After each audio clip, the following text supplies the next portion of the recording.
Hi, my name's Martha Luke. I write for Getting Through Tough Times with Healthy Place. In this video, I'm going to be talking about my experience with unhealthy media consumption and what I've learned. When I'm depressed, I try to do at least one of three things: watch a comedy, read a self-help book, listen to a motivational speech.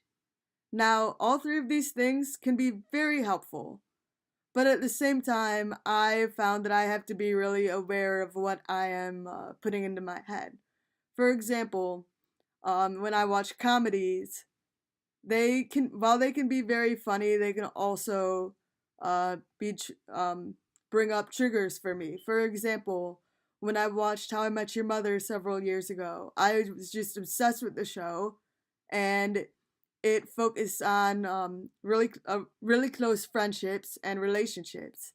At the time when I watched it, I was really lonely. It was after I graduated from college and I was really missing all my college friends. I didn't feel close to anyone. And the more I watched How I Met Your Mother, the more I thought about my loneliness. And so at that time, I couldn't move forward. And I needed to stop watching the show so much so that I could move forward and start making new friends. And now with self-help books. Self-help books are great. They can be very informative.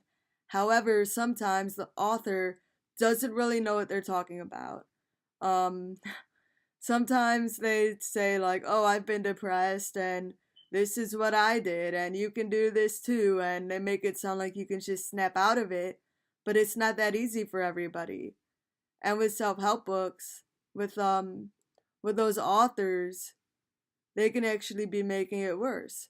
The same thing with motivational speaking.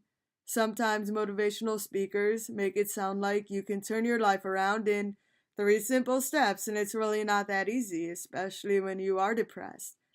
And so it's just for me, it's very important to think about the fact that not everybody goes through the same extent of depression, and they don't get through it in the same ways.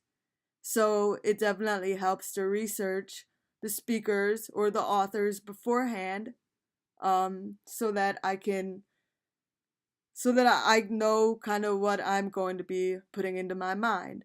It also helps to read reviews by people who have experienced depression, because sometimes they'll say like, don't read this book because the author didn't really know what they were talking about, or don't listen to this speech because it was a trigger for me in this way.